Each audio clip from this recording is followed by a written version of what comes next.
Happy Sabbath, everyone.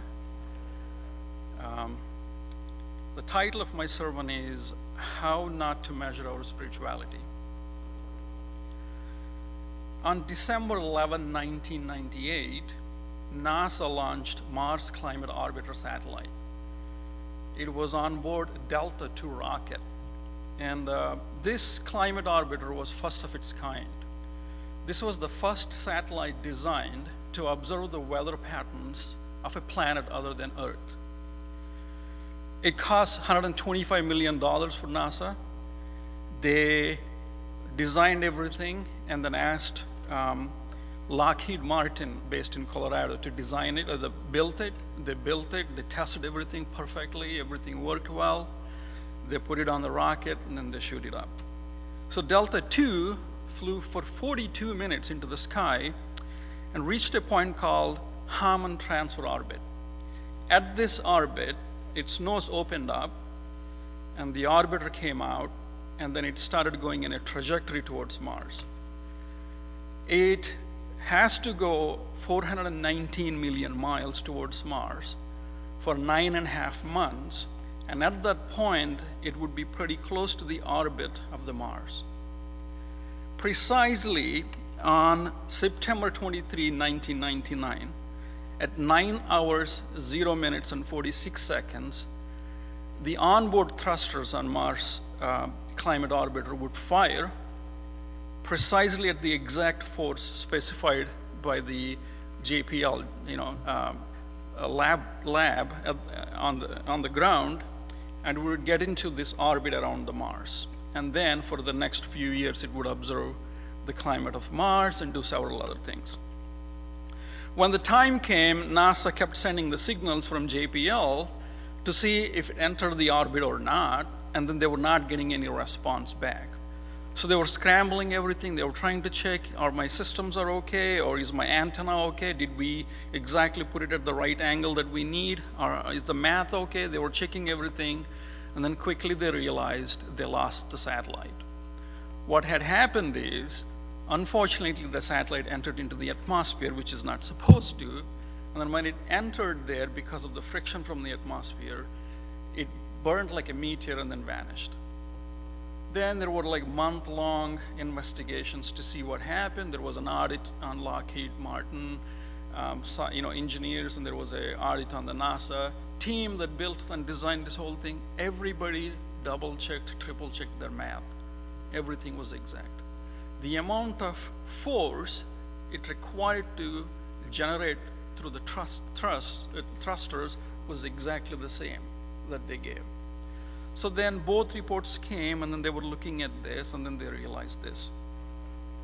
So the JPL Jet Propulsion Laboratory sent signals to this orbiter how much force it should use, and they sent them in metric measurement system. Now the onboard computer designed by the Lockheed Martin interpreted them in English measurement system. Because of that mismatch, it's like kilometers versus miles. Because of that mismatch, it didn't produce enough force, and then it couldn't escape the gravity and went into the atmosphere. Now, why I'm saying is this, because how we measure things and with what scale we measure things matters. It may look trivial when you're trying to figure out how much sugar you should add into cupcakes, right, when you're baking them. But it is consequential in other matters. Today, I want to shed light on how we measure our spirituality. A while back, I was reflecting on this parable, the parable of the Pharisee and the publican, told by Jesus in Luke chapter 18. I read this several times, and this time when I was reflecting on it, unexpectedly I got stuck at this one particular point, how both men measured themselves or their spirituality. So I'm going to share my observations with you. Before we go there, let's quickly look at the passage. In Luke chapter 18, starting verse 9, also he, which is Jesus here, spoke this parable to some who trusted in themselves that they were righteous and despised others. 2 men went up to the temple to pray, one a Pharisee and another a tax collector. The Pharisee stood and prayed thus with himself, God, I thank you that I am not like the other men, extortioners, unjust, adulterers, or even as this tax collector. I fast twice a week. I give tithes of all that I possess. And the tax collector, standing afar off, would not so much as raise his eyes up to heaven, but beat his breast, saying, God, be merciful to me, a sinner. I tell you, this man went down to his home justified rather than the other. For everyone who exalts himself will be humbled, and who he humbles himself will be exalted. When I read this parable every single time, I think that I am the publican, and then I thank God that I'm not that arrogant, self-righteous Pharisee. As soon as I finish saying that, God reminds me, I am the Pharisee in publican's clothing. Do you realize that? Now, among the parables of Jesus, I have three that are really difficult for me, and this is one of them. The more I reflect on this parable, the worse I feel. Now, my intention is not to make you feel worse today, but I want to share a few things. Let's get the basics first. Now, to whom did Jesus give this parable? If you read verse 9, I'm reading from Message Bible. He told his next story to some who were complacently pleased with themselves over their moral performance and looked down their noses at other common people. So this is for people who felt pretty good about their moral performance or their spirituality. Now, I don't know about you, there were several times I feel good about my moral performance. I pat myself back. So this is first and foremost for myself. And I'm sharing this with you does not mean I'm telling you that you are complacent in moral performance, but I just want you to see that this is a message for me, and then I'm sharing it with you. Who are the main characters in the story? We have the Pharisee. The moment I say Pharisee, I get the negative, feelings in my mind, because we look at them as bad people. But during the days of Jesus, these were considered most pious and religious of all the believers of God, right? I don't have to explain that. On top of that, based on the description, he's an upstanding citizen of the country. He wasn't a liar, he wasn't unjust, he wasn't like an adulterer. He, in fact, fasted twice and gave tithe in all that he did. We would appreciate such people in our church. Now, when you look at the publican, in the days of today, IRS people are harmless. We don't think of them as bad people, but in the days of Jesus, they were unfaithful, unjust extortioners. In plain English, they were mafia men of those days, right? I don't want to be with those people. I don't know about you, I feel extremely uncomfortable. Even though these two men represent extremes of the society that they live, or the religious community they live, are there any commonalities between these two men? If you look at this, both men believed in God, they both went to temple to worship, and they both prayed to God. When you think about faith community or anybody that practices faith, these three elements are fundamental to their faith. You have to believe in God, you have to worship God, and you have to pray to God. So these are not Christians or non-Christian. These are not pagans versus godly people. These are both Christian people that go to the church, worship God, and pray God. Okay? Now, what are the differences between these two men? Now, the way they stood, where they stood, can tell us something. I have a replica of Solomon's temple here. I mean, if you look at it, the big tall structure here is the sanctuary. And if you look at the map here, it says court of the men of Israel, and after that you have a line, and then you see court of the priests. So if you want to be in a temple to pray, and if you're a man of Israel, then you would climb up these stairs, go through these two double doors, and you enter here, and there is a line there. Then to the one side you have the altar, to the other side you have slaughtering of the animals. This is the one without any obstruction to the view of the sanctuary. If I'm a Pharisee, I'm feeling pretty good about myself, I would go straight up to the front of the line without any obstruction of the view to the sanctuary, because I'm feeling pretty confident about my spirituality. I want to face God, right? I want to push everybody behind, and I want to go a bit there. And I'm not worried about who thinks what I am doing and how I'm looking there, because I'm confident I'm pretty good. But if I'm a publican, I would go all the way back to the wall, because if I'm at the wall, there is nobody behind me. No one can see me. And the people in front of me, if they want to notice me, they have to intentionally turn back and look at me, right? Which they seldom do because they're focused on their own thing there. So that's a pretty good place for me. Next, if you look at the way these men stood, right? I don't know if you guys know Amy Cuddy. She has this nice TED Talk, and she also wrote a book called Presence. I read that book twice. I constantly see that video because it helped me a lot. She talks about this body language, the posture that we do, and the way our mind works. Suppose if you put your chest up like this, and you put your arms like this, in like Superman pose, or like your hands up like this, immediately our body produces more testosterone, and the cortisol, which is the stress hormone levels, go down. You get the mental clarity, you get the bravery, and you can take on the challenge like public speaking or an interview pretty well. You will recollect things quickly, and then you're confident. But if you slouch like this, and then you keep, you cover your chest like this, or you cover your face like this, you put your hands in between legs, and then you're like this, automatically your testosterone levels go down, your cortisol levels go up, you get fogginess in your mind. Even though you memorized everything really well, you can't recollect stuff. And then you startle there. So looking at these two men, Pharisee is pretty confident. He has this clarity in his mind. He's bold, and he's standing in this pose and started praying. And then the publican is like struggling there. He's not confident. And look at the way they prayed. Pharisee, as soon as he went there, he started comparing himself with the other men.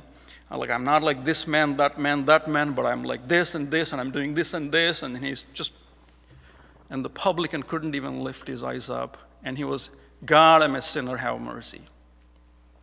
Now, we know the story. If you exalt yourself, God is going to humble you. But if you humble yourself, God is going to exalt you, right? But I want to dig a little deeper. Let's see what more can we get. There is so much in this thing, and then every time I think about it, so much stuff comes out.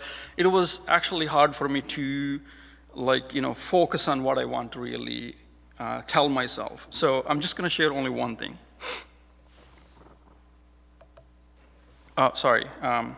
So when you look at different commentaries, even Ellen White writings, she mentions them as these two people as two classes of worshipers in the church, right? That means, let's get real. Among all the people that are here, like maybe 35 to 40 people, and then 35 to 40 watching online, we belong to either of these groups, right? Some of us are self-righteous, and some of us are pretty contrite, humble, right? Now, that means there are two things that come first. First one is, don't take it for granted. Because I'm a baptized member of this church, Seventh-day Adventist Church, which is a remnant church with the prophetic gift and with the health message, because I'm an elder of this church, because I'm involved in some ministries, because I give my tithe, and then I'm involved in ministries, and I show up here every Sabbath, even during the pandemic, does not guarantee my spirituality. I got to be very careful with it. I'm not saying that doing these things is bad. That's not what I'm saying. That doesn't mean your spirituality in front of God is okay. Okay? Now, second thing, don't underestimate others because they don't look the part, right? This is very difficult for me. I'm really, prone to do this thing all the time, and I have to keep putting brakes on this, right? Because someone walks in here with tattoos and piercings and then Black Sabbath t-shirt, and then they have like this, whiff of like smoking smell when they pass me, does not mean they're spiritually bankrupt. Because they post weird stuff on Facebook, and then they do this they believe in weird stuff that doesn't make any sense and it's not logical, does not mean they are spiritually bankrupt. It is so easy for me to put them into that bracket and then throw everything at them, but that's very dangerous. Okay? Now the important thing that I want to talk about. This is the thing that I want to share with you. Let's get to this. Pick right measurements. Look at the way Pharisee measured his spirituality, right? When he came to the temple, he measured himself with other people.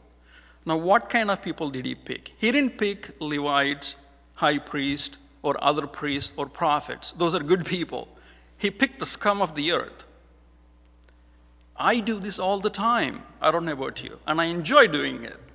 It's embarrassing, but I do that. That's the reality. I got to be honest with you. It gives you instant gratification when you do that. I'm not like this fellow. Like, how in the world can he not understand that? How in the world can you believe this? It's just easy to get into that corner and then feel good about myself. Okay? Now, what happens when you do that? In the parable, it says that when you compare yourself with others and feel good about your spirituality, you despise other people. Okay? The end result of doing such activity or measurement is you despise other people. How is this? Let's look at this quote from Ellen White. This is from Christ Object Lessons, chapter titled Two Worshippers, on page 151. Whoever trusts in himself that he is righteous will despise others. How? She's going to explain. As the Pharisee judges himself by other men, so he judges other men by himself. That means he's using other people to judge himself, and he's using himself as a scale to judge other people. Right? He goes both ways.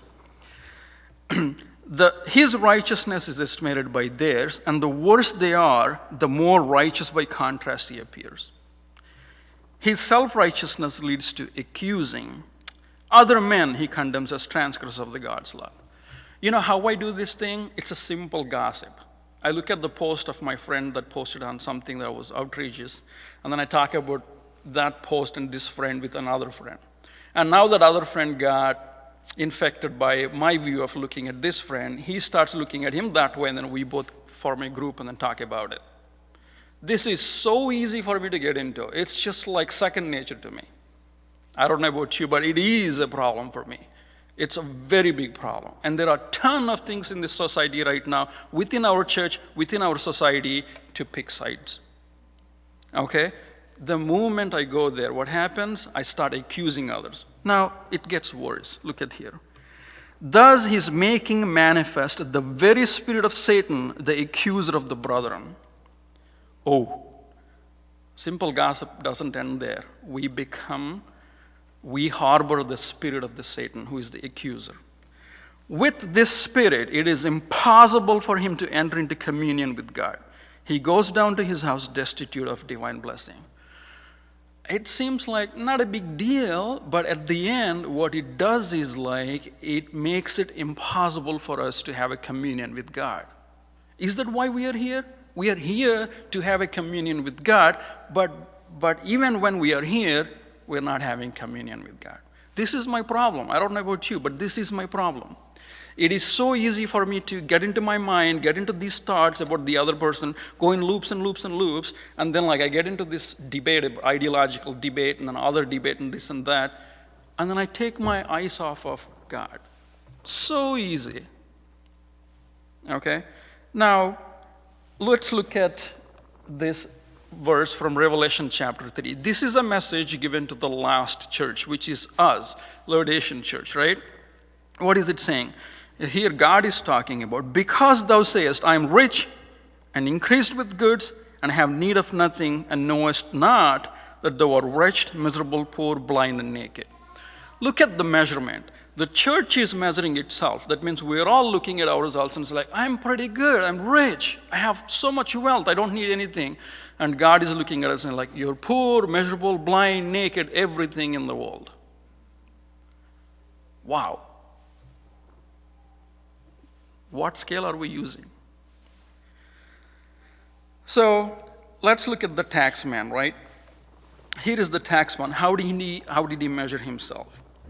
He came to the temple. He didn't look at other people. You know why? Because he knew already that those people are going to despise him. So it's no point looking for pity towards those people. Number two, he felt as if he's in the presence of God, completely exposed, naked, and vulnerable. He didn't dare open his mouth or lift his head up. he was crying for only one thing: have mercy on me, I'm a sinner. How does he know he's a sinner? Because he's looking at God, and in the matchless perfect holiness of God, he saw himself as a sinner, and he's confessing. Okay? He didn't do anything else. He didn't care who's looking at him. He didn't care what other people are saying. He was just, his desire is for forgiveness. That's all. He wanted forgiveness.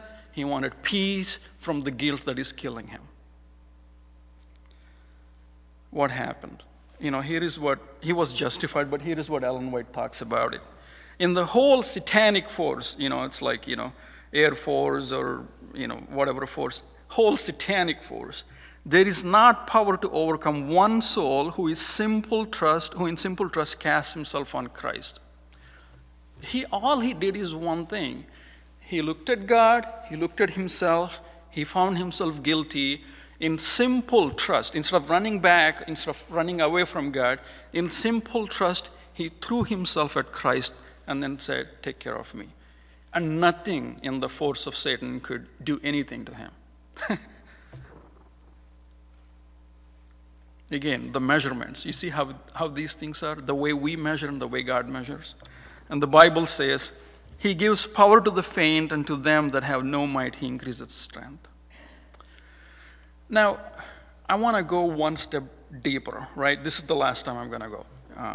One last point. I want to go one step deeper. Still now, I'm looking at things as like, okay, you have this group of people in the church and that group of people in the church, right? When I examine myself, I'm in both stages, at least at some point of my time. I started probably maybe like a publican, right? I didn't dare asking God for a favor. But then at one point, I was pretty confident about myself. I'm preaching, I'm an elder, I'm a deacon, I'm this and that, and I felt confident about myself, and I was like a Pharisee. And sometimes I feel like I'm sliding between these two stages. Now, is this only me? Like, you can also find evidence for this in Bible, right? Think about Peter. Now, we know Peter, he spent 3.5 years with Jesus. If you want to do one exercise that will bring you so close to God, it is spending time with Jesus, and he spent 3.5 years with Jesus, right? On the night of the Lord's Supper, when Jesus was predicting everybody, you're going to deny me, he says like, no, I'm not going to deny you. He's pretty confident about himself. And Jesus predicted that he's going to deny him thrice before the rooster crows, and then he went, said this thing, right? What did he say? Peter declared, even if I have to die with you, I will never desert you. And so does all the others. And then in a few verses later, he denied Jesus thrice, rooster crew, and then remembered these words, and then he started crying and weeping and bitterly. So you see him from progressing one stage to the other stage. And then he spent 3.5 years. Now, in order for me to stay in the second stage of Peter, which is, being a humble and contrite spirit, whatever, what do I have to do, right? First of all, I should not take it for granted. Number 2, I should not underestimate other people. Number 3, do not compare myself with others, but only look at Jesus, right? Compare myself with Jesus and then ask for forgiveness. Okay, but to be honest with you, something still is not right. I'm doing all these things, but still, sometimes I don't know how to explain it to you. I have this out-of-body experience, and I'm doing these exercises, and I'm looking at myself, and I'm patting my back. Do you know what I mean? Well, as I'm struggling to articulate this one, and I'm like going through different places to see how to best explain this, I came across this quote from Ellen White again, okay? Look at this. This is perfectly what I wanted to say, because this is me. No man can of himself understand his errors. Why? Because the heart is deceitful above all things and desperately wicked. Who can know it? I can see the law of God. I can see myself as a wrong person, but I can twist it because my mind is deceitful. It plays tricks with myself, right? The lips may express a poverty of soul that the heart does not acknowledge. This is exactly me. I'm sitting here and I'm praying and I'm confessing to God, and then something comes out of me and looks at me. I look at you. You're humbling yourself. I'm patting my back. Look at the next part here. Okay? While speaking to God of poverty of spirit, the heart may be swelling with the conceit of its own superior humility and exalted righteousness. I don't know how to tell you, this is me. It's pretty embarrassing. It's just like, I gotta be honest with you. It's on TV, everybody knows this. But this is me, I can't lie to you. Even while I'm confessing to you, I'm patting my back. Do you see that? I don't know how to explain that to you. Now, how do I get out of this state? How do I come out of this perpetual cycle of comparing myself with others and then patting my back? Ellen White continues, in one way only can a true knowledge of self be obtained. We must behold Christ, right? We must behold Christ. I know that intellectually. It is the ignorance of him that makes men so uplifted in their own righteousness. When we contemplate his purity and excellence, we shall see our own weakness and poverty and defects as they really are. We shall see ourselves lost and hopeless, clad in the garments of self-righteousness. Like every other sinner, we shall see that if we are ever saved, it will not be through our own goodness, but through God's infinite grace. I don't know how to talk beyond this, right? I said what I need to say, I confessed what I need to confess, and I don't think I can do anything more by speaking anymore. So I asked Roger to come and then sing a song. But before he does that, I want to ask you one last thing. What happens if we, like a publican, see ourselves as destitute and then ask for forgiveness? Do we despise people? Or do we feel compassionate towards people? Do we put our arms around them? It's like, I know your pain because I'm going through this. Let's lift each other's eyes towards Jesus. All right? When you see somebody struggling with whatever it is, but they put a different face on their face, right? They say these mean things to you, but that's not what they meant, actually. There is something inside going on. You would have patience to pause, take the beating, and then comfort them. That's what Jesus did. But I am nothing like that. I want to react at the moment. They give me evil, I want to give more evil. Right? You're mean to me, I want to be uber mean to you. That's what me. But Jesus took the meanness of the world and he gave compassion. Jesus took the evil of the world and he gave love. How can I do that? By beholding Christ. How? I don't know. The whole life is about beholding Christ, and it's so easy for me. Like, there are so many things now. You got the issues in the church, right? Women's ordination versus like gay rights versus, you go to the politics, you got like ton of things. Like, it's so easy for me to get into one of those brackets and make other people enemies and then like do everything I can do to make myself good and then hate the other group. But by doing so, what's happening is I took my eyes off of God, and then I'm going to be harboring the spirit of Satan, and it's extremely difficult for me to have, or impossible for me to have, communion with God. So the point is, these distractions existed 100 years ago, 500 years ago. They're going to be there 300 years from today, if God is not coming yet. But our job is not to fall for the trick. It's the age-old trick, comes in a different package. Our job is to focus on Christ and then be as compassionate as we can be to everybody around. What do I want? When I'm in, there were times when I was weeping, I couldn't say anything, and I would just punch the wall while I'm praying. And all I wanted was someone to comfort me. Everybody comes to you and then tells you that you're wrong, but there are very few people that come and sit with you, cry with you, and then say, it's gonna get better, start looking at Christ. What role do you wanna pick? What role should I pick? I don't know. I feel like I'm walking on the road and there are so many magnets around me and I have this metal armor. It's just pulling me this way and this way. Right? So as Roger is coming, preparing to sing this song, I want to read Psalm 51. This Psalm 51, David wrote after his sin with Bathsheba. This is the prayer that I always want to pray. I can't pray any better than this. And I'm going to read a few verses as he's setting up. It says in verse 3 of chapter 51, okay, For I acknowledge my transgressions, and my sin is always before me. It's always hanging in front of me. Against you, you only have I sinned, and done this evil in your sight. I'm going to read verse 16 onwards. For you do not desire sacrifice, or else I would give it. You do not delight in burnt offerings. The sacrifices of God are a broken spirit, a broken and a contrite heart. These, O God, you will not despise. As he's singing this song, I want you to take a moment. Imagine yourself in wherever situation you are, whether you're at home or here. Imagine yourself in the presence of God, in the presence of Jesus, if that helps you. Imagine that he's looking straight into your eyes. He can read every thought you thought. He can see every deed you ever committed. He can see your intentions. He can see your imperfections, all the insecurities that you got. You're exposed. You're naked. You're terrified that he's going to judge you and then wipe you away. And you have a pause. You have a moment. What prayer do you want to pray?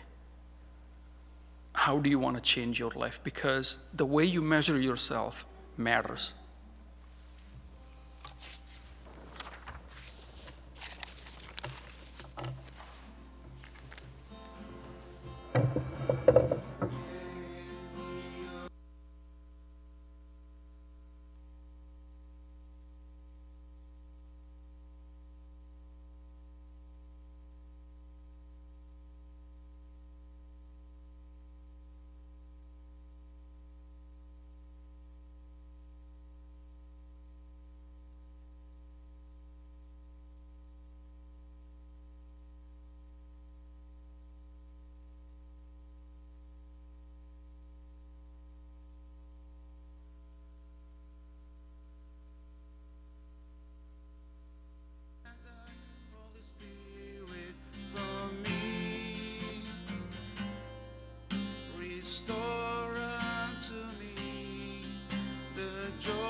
Spirit within me, create in me a clean heart, oh God, and renew a right spirit within me. Create in me a clean heart, oh God, and renew a right spirit within me. Cast me not away from thy presence, O Lord, and take not thy Holy Spirit from me. Restore unto me the joy in thy salvation, and renew a right spirit within me. And renew a right spirit within me.